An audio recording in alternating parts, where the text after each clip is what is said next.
Welcome to Module 16, Chiller Staging and Variable Primary Flow Control. In this module, we move from plant architecture into staging decisions.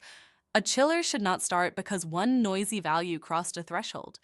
A chiller should stage because the operating plant can no longer meet a verified load efficiently and reliably.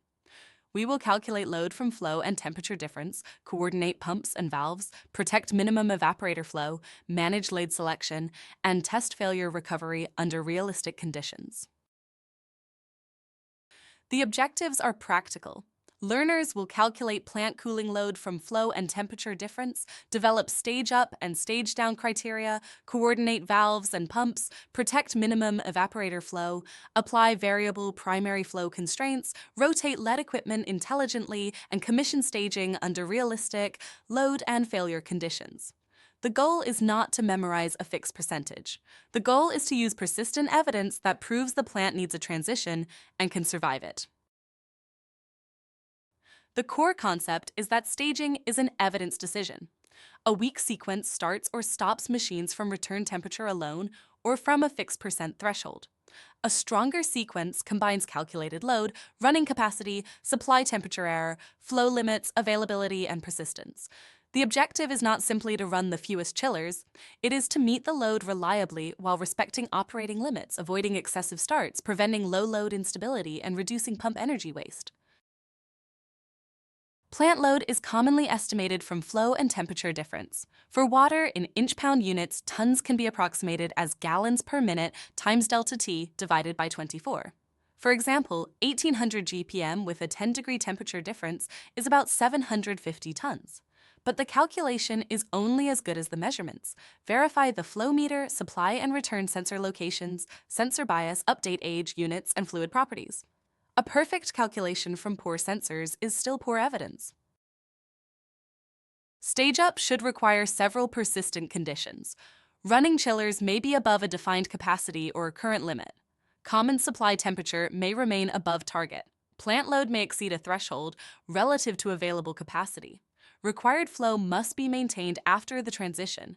Another chiller must be available and ready. Minimum runtime and interstage delay should be satisfied. The sequence should anticipate the transition because opening another evaporator path changes resistance and can disturb temperature and flow. Stage down needs evidence that the remaining machines can accept the load after one machine is removed. Useful criteria include low combined loading, stable supply temperature, adequate minimum flow, persistent low demand, and minimum runtime. Do not assume fewer chillers is always more efficient.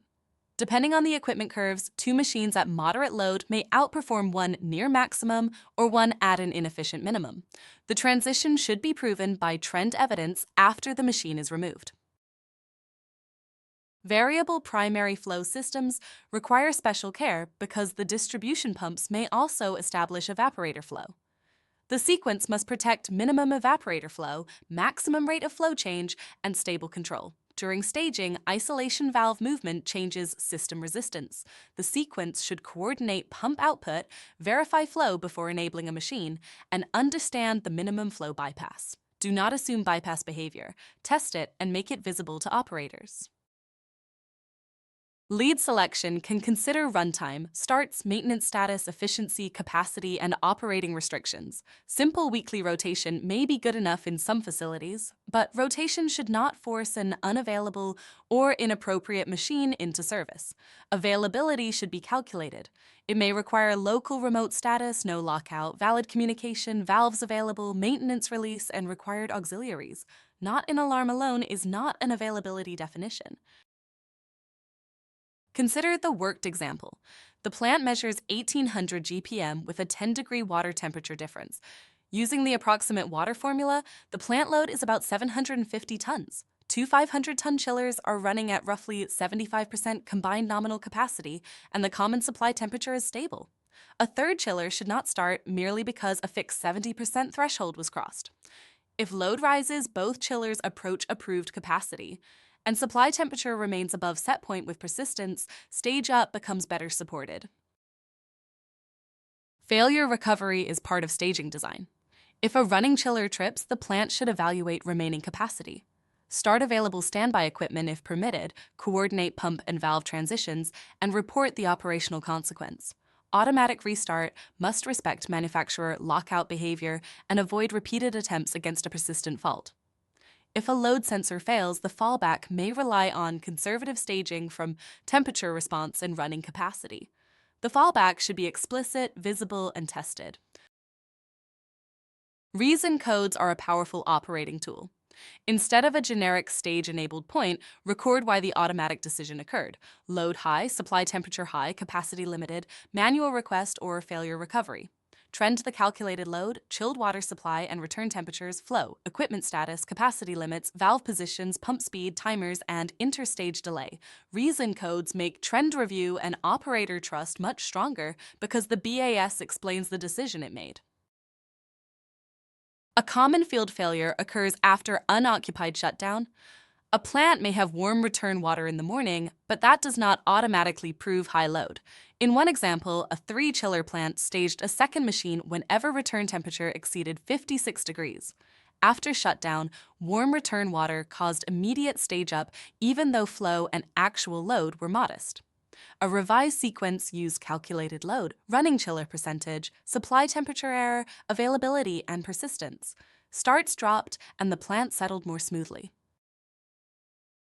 Best practice begins with measurement confidence. Validate flow and temperature sensors before trusting calculated load. Use correct units and fluid property assumptions. Require stage-up evidence from capacity, temperature, persistence, flow, and availability. Require stage-down evidence that remaining machines can maintain the target. Coordinate valves and pumps before enabling or removing a chiller. Protect minimum flow and rate of change limits in every state.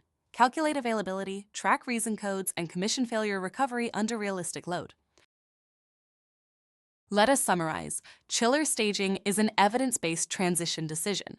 Load is estimated from flow and temperature difference, but only validated measurements count. Stage up needs persistent evidence from load, capacity, supply temperature error, availability, flow, and timers. Stage down requires proof that the remaining machines can maintain the target without unstable operation.